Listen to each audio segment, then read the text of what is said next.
आज हमने संविधान में ऐतिहासिक पृष्ठभूमि, संविधान निर्माण और मांग पर हम चर्चा कर ली थी, और आज हम बात करेंगे संविधान की प्रस्तावना को लेकर के। ठीक है, संविधान की प्रस्तावना को लेकर के बात करेंगे। तो संविधान की प्रस्तावना की बात करें तो संविधान की जो प्रस्तावना है, आपको पता होगा संविधान की प्रस्तावना सबसे पहले कब प्रस्तुत की गई थी? संविधान सभा की तीसरी बैठक होती है 13 दिसंबर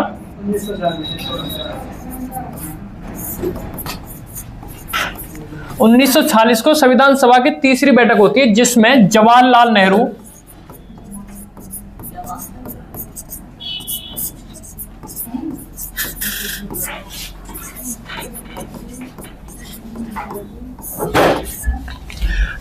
नेहरू, ने एक प्रस्ताव प्रस्तुत किया था। क्या किया था? एक उद्देश्य प्रस्ताव प्रस्तुत किया था।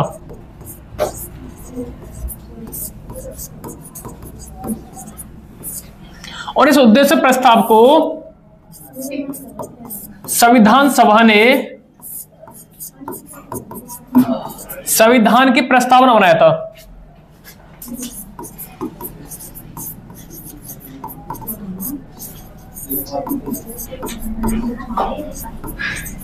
तो संविधान के प्रस्ताव इसे कब बनाया था?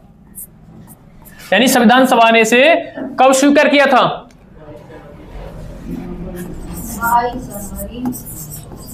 22 जनवरी 1947 को इसे संविधान सभा ने स्वीकार कर लिया था। यानी संविधान की इसे प्रस्तावना बना दिया था। प्रस्तावना है यानी संविधान के जो संविधान में जो जो बातें की गई हैं या दी गई हैं उनको शॉर्ट रूप में कहा गया है संविधान में। यानी हमारे संविधान में क्या क्या होगा उस बात की चर्चा हमें प्रस्तावना में देखने को मिलती है। यानी प्रस्तावना हमें इस बात का आभास कराती है कि हमारे संविधान में क्या क्या दिया हुआ है। ठीक है, तो 1946 में संविधान सभा की थर्ड बैठक होती है। तीनों बैठक करा दी, पहली 9 दिसंबर, दूसरी 11 दिसंबर, तीसरी 13 दिसंबर को। अध्यक्षता कौन करते हैं? तो डॉक्टर राजेंद्र प्रसाद इसके अध्यक्ष होते हैं संविधान सभा के। ठीक है, प्रस्तावना की बात करें। ठीक है, प्रस्तावना क्या है? प्रस्तावना है कि हम भारत के लोग भारत को एक संपूर्ण प्रभुत्व संपन्न समाजवादी पंथ निरपेक्ष लोकतंत्रात्मक गणराज्य बनाने के लिए तथा उसके नागरिकों को सामाजिक, आर्थिक, राजनीतिक न्याय, विचार अभिव्यक्ति, विश्वास, धर्म और उपासना की स्वतंत्रता, प्रतिष्ठा, अवसर की समता प्राप्त करने के लिए तथा उन सब में व्यक्ति की गरिमा और राष्ट्र की एकता, अखंडता सुनिश्चित करने वाली बंधुता बढ़ाने के लिए दृढ़ संकल्प होकर अपनी संविधान सभा में आज तारीख 26 नवंबर 1949 यानी संविधान 26 नवंबर 1949 को बनकर तैयार हुआ था। उसी दिन आंशिक रूप से भी लागू हुआ था। लगभग 15 अनुच्छेद उस समय लागू कर दिए गए थे। तो वही बात ये करते हैं। बात करें संविधान की प्रस्तावना, यानी संविधान की प्रस्तावना के आधार पर अगर हम देखें तो संविधान किसको आत्मर्पित है? यानी हम भारत के लोग भारत को, यानी ये कहना चाह रहा है कि जो हमारा संविधान है हम भारत के लोगों ने ही बनाया और भारत के लोगों के लिए ही।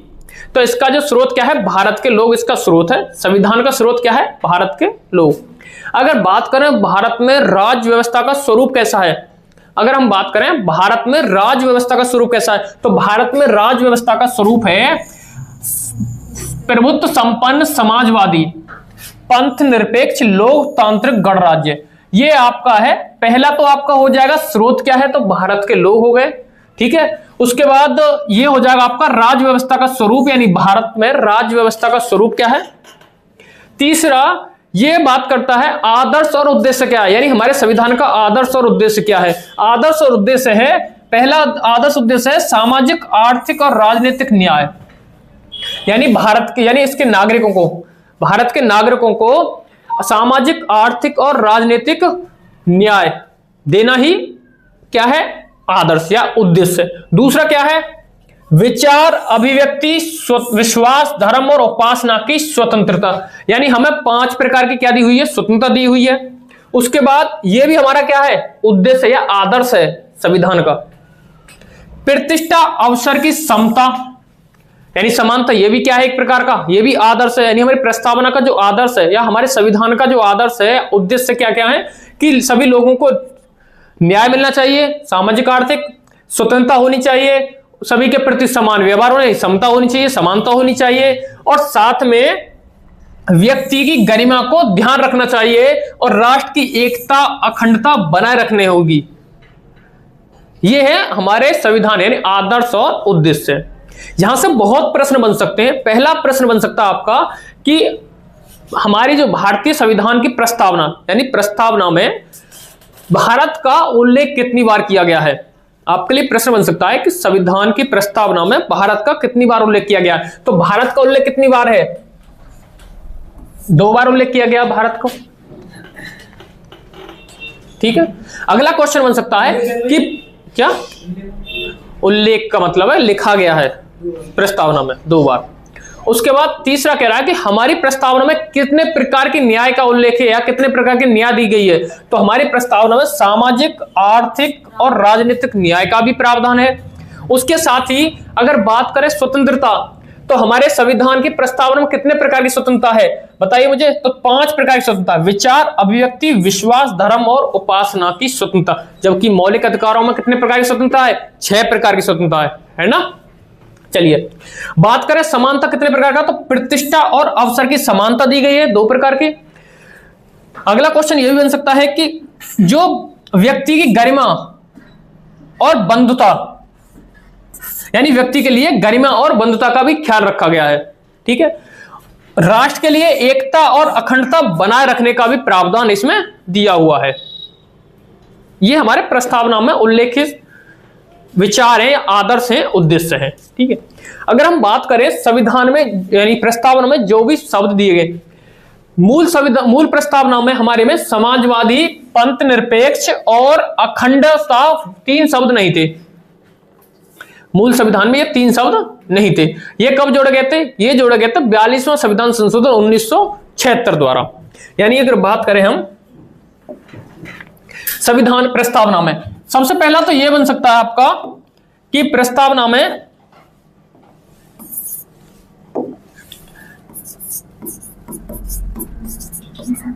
प्रस्तावना का एक और प्रश्न यह बन सकता है कि प्रस्तावना में अब तक कितनी बार संशोधन हुआ है। तो प्रस्तावना में अब तक संशोधन 1 बार ही संशोधन हुआ है।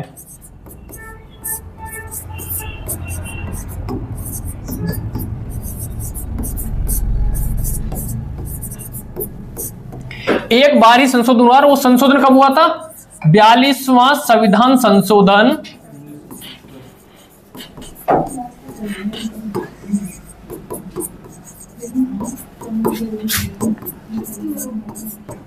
1976। और इसमें कौन कौन से शब्द जोड़े गए थे, इसमें 3 शब्द जोड़े गए थे। कौन कौन से शब्द जोड़े गए थे बताइए। समाजवाद, पंथ निरपेक्ष और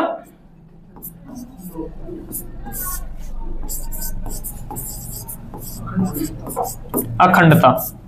अभी बताया था आपको मैंने तीनों शब्द, यानी समाजवाद, पंथ निरपेक्ष और अखंडता, इसमें 3 शब्द जोड़े गए थे। यहां से आपके लिए प्रश्न भी बन सकता है, आपके लिए प्रश्न बन सकता है। मैं आपके लिए जैसे ऑप्शन दूं आपको,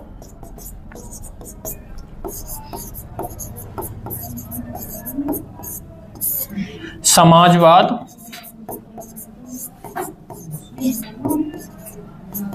पंथ निरपेक्ष,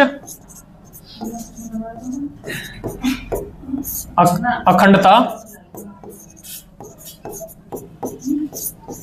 राजनीतिक या उदार, या मैं मानूं उदारवाद दे दूं आपको।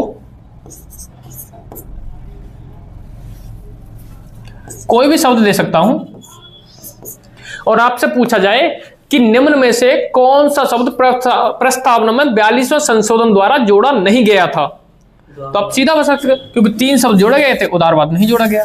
तो इस तरह से प्रश्न को कैसे भी पूछ सकता है।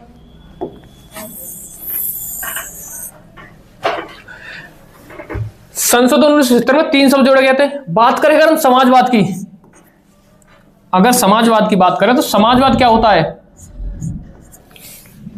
समाजवाद क्या होता है बताइए।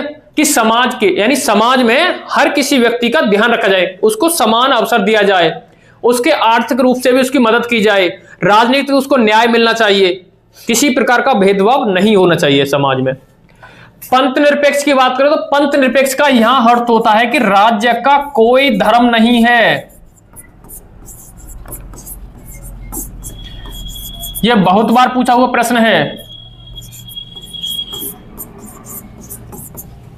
ध्यान रखना, पंथ निरपेक्ष नहीं धर्म निरपेक्ष शब्द जोड़ा गया था। बात थोड़ी देखा जाए, पंथ होते हैं जैसे धर्म, अगर बात करें हम सनातन धर्म है, उसमें ये हिंदू है, जैन है, बौद्ध है, ये सभी क्या है, पंथ हैं छोटे छोटे, समझ रहे हो ना। तो इसलिए पंथ का प्रयोग किया गया है, धर्म का वर्ड शब्द का प्रयोग नहीं किया गया। लेकिन इसका अर्थ होता है कि राज्य का कोई धर्म नहीं है, ये अर्थ होता। प्रश्न पूछा गया कि पंथ निरपेक्ष का अर्थ क्या है, कि राज्य हर धर्म का सम्मान करेगा या धर्म का कोई राज्य का कोई धर्म ही नहीं है, इस तरह से प्रश्न पूछे गए हैं। तो इसका अर्थ जो दिया हुआ है, राज्य का कोई धर्म नहीं है। समय समय का प्रस्तावना यानी समय हमारे संविधान की व्याख्या कौन करता है, तो सुप्रीम कोर्ट। हमारे संविधान में व्याख्या का जो अधिकार दिया है वो दिया हुआ है सुप्रीम कोर्ट को। अखंडता का मतलब क्या होता है बताइए, एकता। अखंडता का मतलब क्या होता है बताइए, यानी टूटना नहीं, बनाए रखना, जुड़े रहना। अगर व्यवहारिक बात करें तो जुड़े रखना, अखंड यानी जोड़े रहे, कभी टूटे नहीं, इसको भी हमें ध्यान रखना होगा।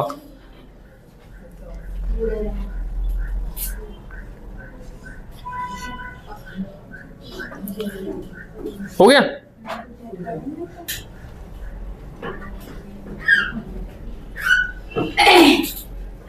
चलिए अब देखिए एक ही शब्द समझ लेते हैं।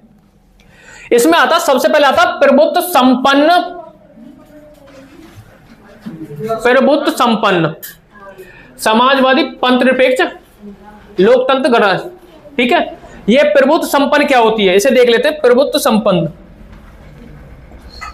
ठीक है, प्रभुत्व संपन्न या संप्रभुता।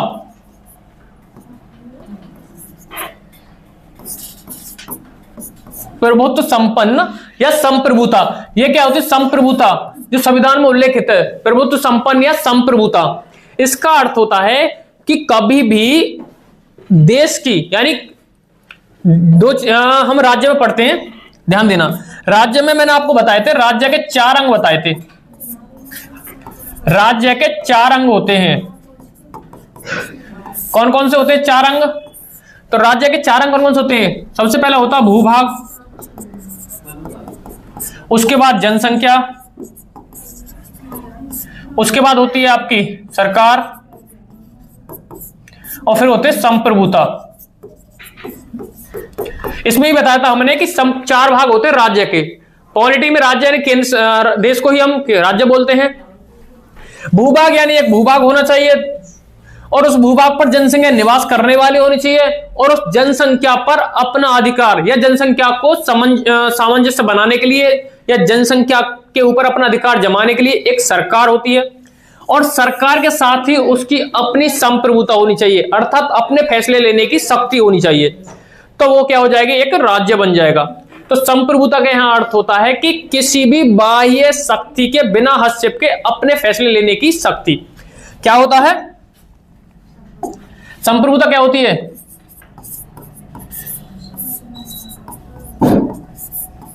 बाह्य शक्ति के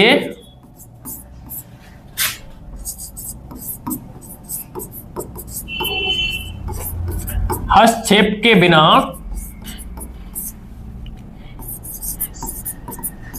अपने फैसले लेने की शक्ति।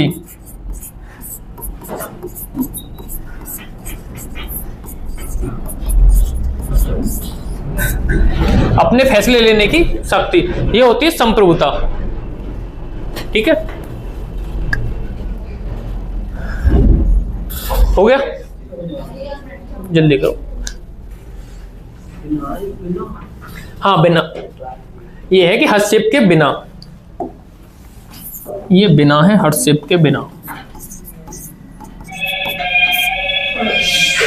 अपने फैसले लेने की शक्ति, ये संप्रभुता होती है।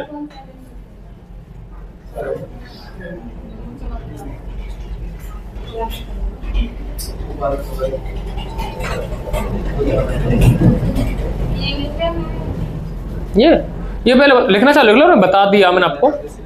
राज्य के 4 अंग होते हैं। क्वेश्चन पूछ लेता है कि राज्य के कौन कौन से 4 अंग होते हैं? भूभाग, जनसंख्या, सरकार और संप्रभुता। ये 4 अंग होते हैं राज्य के।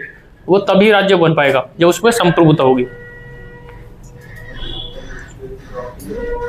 हो गया?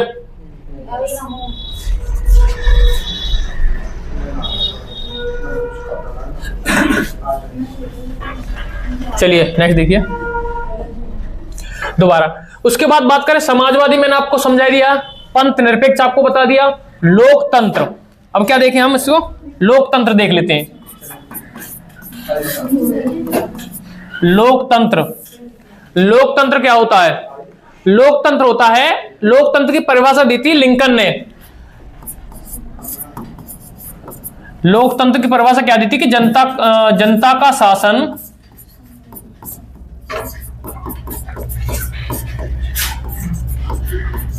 जनता के द्वारा जनता के लिए, यानी लोकतंत्र की परिभाषा क्या दी थी? जनता का शासन जनता के लिए, जनता के द्वारा। ठीक है। लोकतंत्र यानी हमारे भारत में कैसा लोकतांत्रिक शासन है? क्योंकि जनता द्वारा चुने हुए प्रतिनिधि शासन करते हैं। क्या करते हैं? जनता द्वारा चुने हुए प्रतिनिधि द्वारा शासन।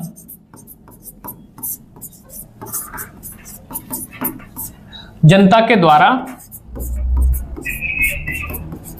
चुने गए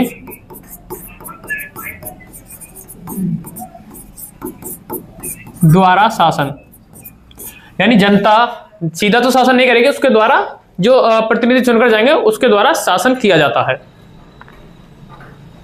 भारत कैसा लोकतांत्रिक देश है। जैसे ब्रिटेन बात करें तो ब्रिटेन कैसा देश है बताइए? लोकतांत्रिक है कोई? नहीं है, क्योंकि वहां पर राजा का शासन है।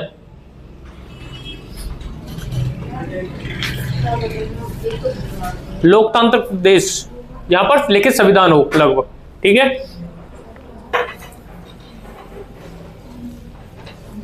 अगला देखिए वर्ड हो गया।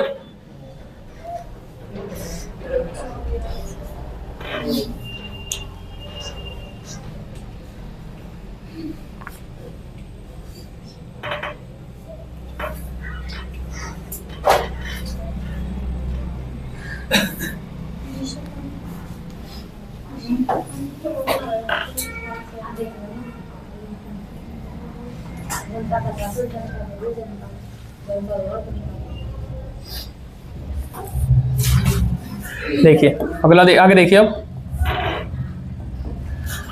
उसके बाद है गणराज्य। गणराज्य क्या होता है? गणराज्य का अर्थ होता है कि राज्य यानी शासक वंशानुगत न हो। शासक वंशानुगत न हो। गणराज्य का मतलब क्या होता है कि शासक बदलता रहे, वंशानुगत न हो। वही गणराज्य। एक साधारण भाषा में बता दूं, यहां पर क्या शासक बदलते रहते हैं। लोकतंत्र को गणराज्य एक दूसरे के समानार्थी होते हैं। गणराज्य यानी शासक वंशानुगत न हो। अगला देखिए।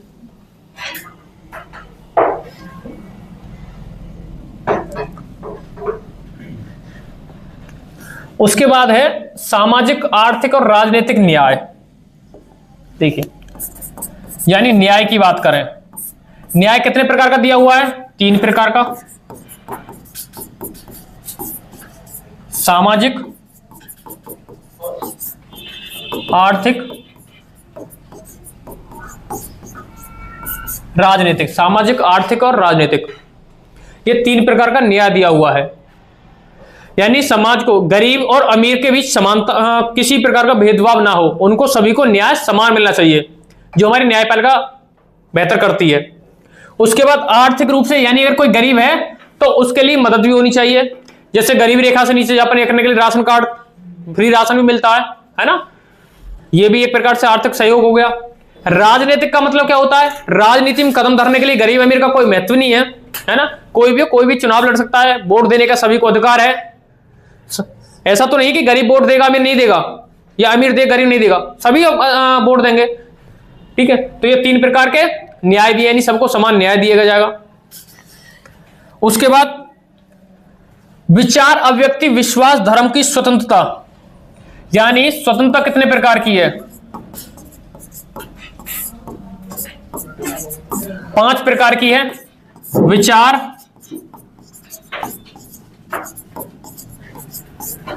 अभिव्यक्ति, विश्वास, धर्म और उपासना, है ना? विचार मतलब हमारे संविधान में मौलिक अधिकार में सबसे जो इसकी अगर स्वतंत्रता की बात करें तो मौलिक अधिकार में विस्तृत जानकारी दी हुई है 12 से 35, आर्टिकल 12 से 35। ठीक है, मौलिक अधिकार, जिसमें 12 में राज्य की भी चर्चा की गई, राज्य को बताया गया है, और मुख्यतः अगर बात करें तो 14 से लेकर के 32-30 तक बात की गई है। मौलिक स्वतंत्रता पर बात की गई है 14 से 30 तक। 32 में संवैधानिक उपचार है। विचार का मतलब होता है किसी भी व्यक्ति को अपने विचार रखने की स्वतंत्रता है। कोई कुछ भी अपने विचार किसी से भी कह सकता है, बोल सकता है, बता सकता है। अभिव्यक्ति की बात, अभिव्यक्ति क्या होती है? अभिव्यक्ति विचार, यानी अपने जो भी विचार है या जो भी है उसको हम किसी अन्य व्यक्ति के सामने भी प्रस्तुत कर सकें। विश्वास, विश्वास बनाए रहना चाहिए। ठीक है। धर्म, यानी अपने धर्म को मानने की स्वतंत्रता है। उपासना, पूजा पाठ करने की स्वतंत्रता, ये सभी हमें स्वतंत्रता दी गई है। उसके बाद प्रतिष्ठा और अवसर की समानता, यानी हर व्यक्ति को किसी भी व्यक्ति की प्रतिष्ठा या अवसर, यानी नौकरियों में समान अवसर दिया जाएगा हर किसी को। उसकी प्रतिष्ठा का ख्याल रखा जाएगा, यानी कोई पढ़ा लिखा कम है या ज्यादा पढ़ा लिखा है, उसकी इस चीज की भी ध्यान रखा जाएगा।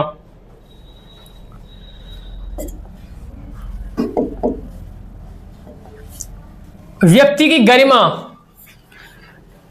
व्यक्ति की गरिमा को भी बनाए रखा जाएगा। गरिमा क्या होती है? एक प्रकार से व्यक्ति का सम्मान, यानी कोई भी किसी व्यक्ति का सम्मान से ठेस नहीं पहुंचाएगा, यानी उसके सम्मान को ठेस नहीं पहुंचनी चाहिए। आप ऐसी किसी भी भाषा का प्रयोग नहीं करेंगे जिससे किसी व्यक्ति को ठेस पहुंचे। राष्ट्र की एकता और अखंडता, यानी हमें राष्ट्र की एकता को बनाए रखना है और अखंडता, उसे टूटने से बचाना होगा। ठीक है, चलिए अगर हम बात करें संविधान प्रस्तावना को लेकर के, कुछ विचार भी हैं।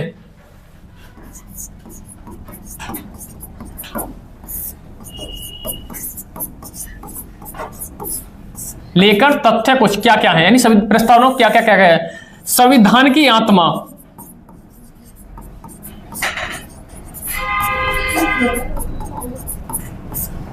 संविधान की आत्मा या कुंजी किसने कहा है? तो यह कहा है ठाकुरदास भार्गव।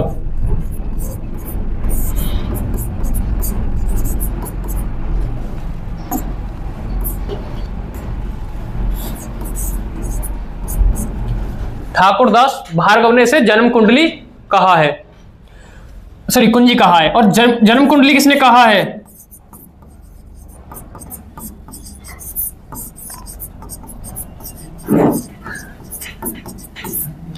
जन्म कुंडली किसने कहा है? के.एम. मुंशी। क्या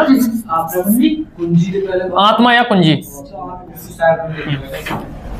लिख लो, कुंजी या के.एम. मुंशी।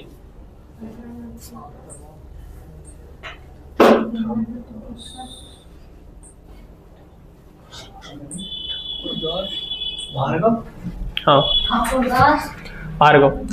कुंजी को जे.एल. नेहरू ने भी कुंजी कहा है।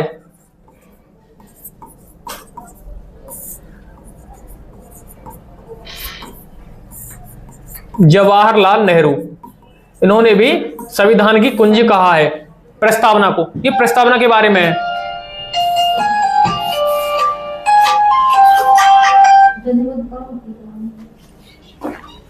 ठीक है, अगर बात करें संविधान की आत्मा, एक चीज और रखना, नोट में लिख लेना आप।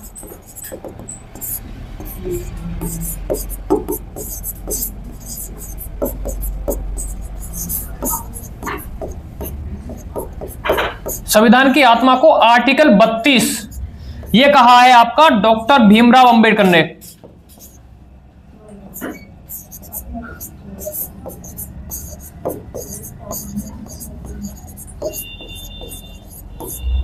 डॉक्टर भीमराव अंबेडकर ने संविधान की आत्मा आर्टिकल 32 को कहा है। यह प्रस्तावना के बारे में है सभी तथ्य।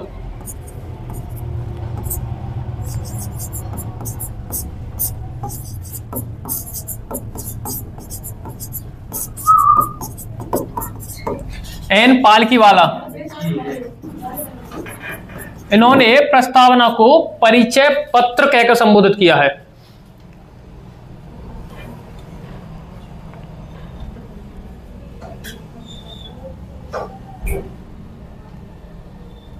लिख लीजिए।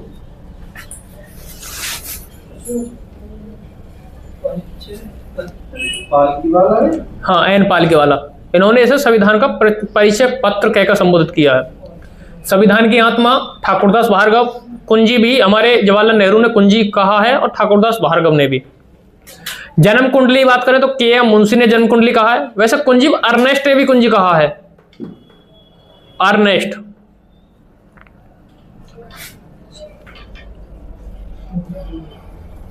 संविधान का परिचय पत्र एन पालकीवाला।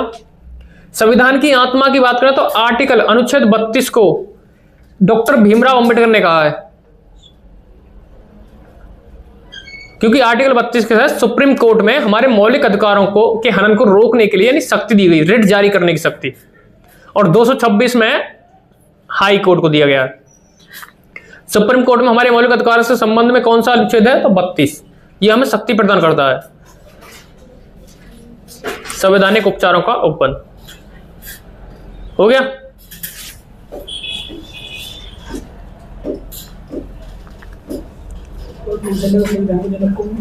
क्या किसका? संविधान के जनक के बारे में तो संविधान सभा है, लेकिन भीमराव अंबेडकर को माना जाता है, क्योंकि प्रारूप समिति के द्वारा संविधान सभा का, संविधान का जो निर्माण है प्रारूप समिति के द्वारा ज्यादा हुआ है। सर्वाधिक योगदान प्रारूप समिति का है। प्रारूप तैयार किया था बी.एन. राव ने, अध्यक्ष है उसके भीमराव अंबेडकर। ठीक है, चलिए नेक्स्ट देखिए। अब प्रस्तावना के बारे में कुछ विवाद है, यानी प्रस्तावना के बारे में विवाद क्या है। देखो, प्रस्तावना संविधान का अंग है या नहीं, इस पर बहुत विवाद चर्चा हुई थी। प्रस्तावना संविधान का अंग है या नहीं, ये था प्रश्न और हेडिंग, यानी प्रस्तावना संविधान का अंग है या नहीं है, इसको लेकर के विवाद था। एक विवाद था बेरुबारी,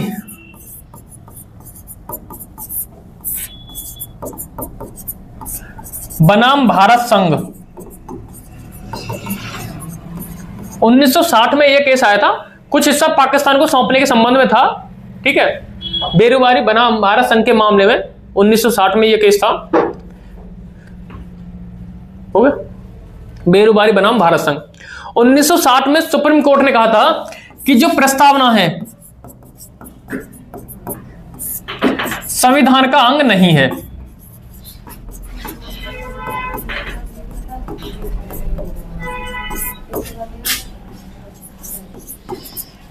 इसमें कहा था सुप्रीम कोर्ट ने, यानी सुप्रीम कोर्ट का फैसला आया था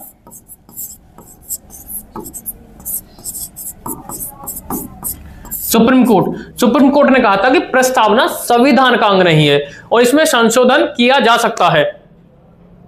प्रस्तावना संविधान का अंग नहीं है, इसमें संशोधन किया जा सकता है। यह बेरुबारी बनाम भारत संघ के मामले में 1960 में यह फैसला किया था सुप्रीम कोर्ट ने। लेकिन उसी के बाद एक और केस आता है जिसके द्वारा मिनी कॉन्स्टिट्यूशन यानी 42वां संविधान संशोधन 1976 को मिनी कॉन्स्टिट्यूशन कहा गया है, लघु संवैधानिक कहा गया, जिसमें सबसे ज्यादा संविधान की संशोधन हुआ था। केशवानंद भारती बनाम केरल राज्य। यह विवाद तो था मठाधीश को लेकर के, मंदिर की भूमि को लेकर के विवाद शुरू हुआ था ये, लेकिन आखिरी में यह इतना बड़ा विवाद बना था कि इससे संविधान यानी मिनी कॉन्स्टिट्यूशन, संविधानिक संशोधन बहुत व्यापक रूप से हुआ था, इसलिए इसे मिनी कॉन्स्टिट्यूशन कहा गया था। यह था 1973 वाला विवाद था, ये केशवानंद भारती वाद 1973। इसमें क्या कहा था, सुप्रीम कोर्ट ने अपने ही फैसले को बदल दिया, यानी सुप्रीम कोर्ट ने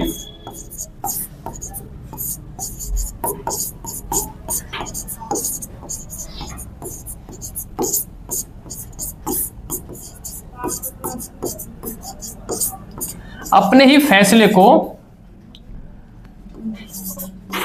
बदल दिया। सुप्रीम कोर्ट ने अपने ही फैसले को बदल दिया, ठीक है। और अपने फैसले को बदलकर क्या कहा सुप्रीम कोर्ट ने, स्टेटमेंट दी। सुप्रीम कोर्ट ने कहा प्रस्तावना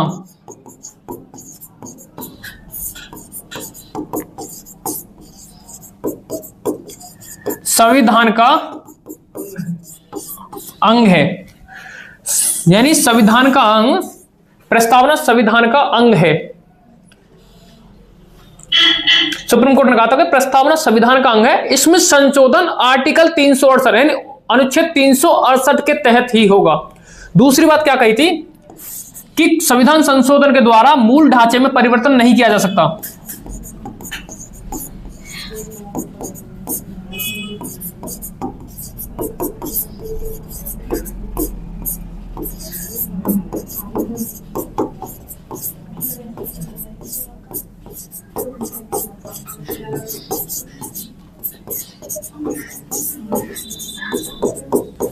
यानी मूल ढांचे में परिवर्तन तो नहीं करना है, यह सुप्रीम कोर्ट का स्टेटमेंट था। आप संशोधन कर सकते हो लेकिन संविधान के मूल ढांचे में कोई परिवर्तन नहीं होना चाहिए। और मूल ढांचे को लेकर के सुप्रीम कोर्ट भी व्यापक यानी मौन है एक प्रकार से। उसने बोला है कि हाँ मूल ढांचा यानी हम समय समय पर आपको बताएंगे, ध्यान देना है। यानी सुप्रीम कोर्ट ने भी मूल ढांचे को यह बोला है कि हम समय समय पर आपको यह चीज बताएंगे, उसकी व्याख्या हम समय समय पर करेंगे, क्या मूल ढांचे में सम्मिलित होगा। पूर्णतः व्याख्या नहीं की गई, मतलब कुछ सब जुड़ सकते हैं लेकिन जो जुड़ गए वो हट नहीं सकते। बिल्कुल, मूल ढांचे में कोई परिवर्तन नहीं किया जा सकता, यानी उसकी भावनाओं के साथ कोई परिवर्तन नहीं किया जा सकता। प्रस्तावना को लेकर के स्टेटमेंट दिया था केशवानंद भारती बनाम केरल राज्य 1973 में, सुप्रीम कोर्ट का फैसला था। इसके बाद एक और केस हुआ था, बॉम्बे बनाम भारत संघ का मामला था एक। बॉम्बे 1994 में भी अपने ही फैसले को कायम रखा था उसने। एक और फैसला आया था LIC बनाम भारत संघ, एक और था बॉम्बे बनाम भारत संघ। LIC के साथ LIC बनाम भारत संघ आया था 1995 में, और बॉम्बे बनाम भारत संघ मामला आया था 1994 में। उसमें भी सुप्रीम कोर्ट ने यही कहा था कि प्रस्तावना संविधान का अंग है, ठीक है। लिखना चाहो आप लिख सकते हो, कौन कौन सा है। तो बॉम्बे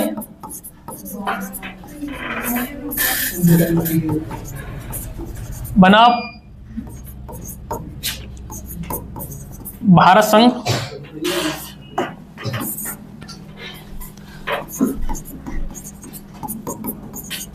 उन्नीस सौ 94, और LIC बनाम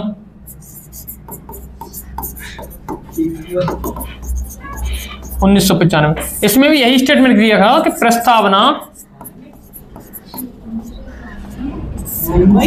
हाँ जी, प्रस्तावना संविधान का अंग है, हाँ जी, यानी कायम रखा था अपने फैसले को। प्रस्तावना संविधान का अंग है, इसमें फैसले को उसने कायम रखा था।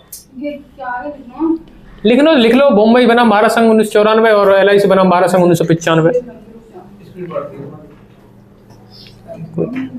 लिख लीजिए।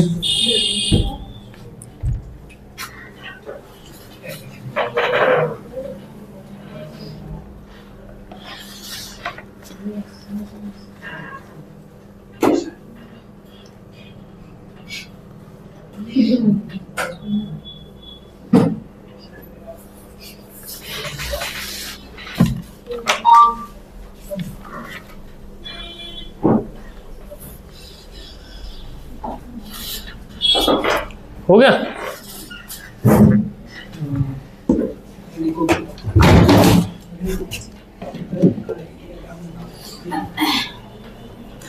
एक चीज नोट में लिख लेना है कि प्रस्तावना परिवर्तनीय योग्य नहीं है।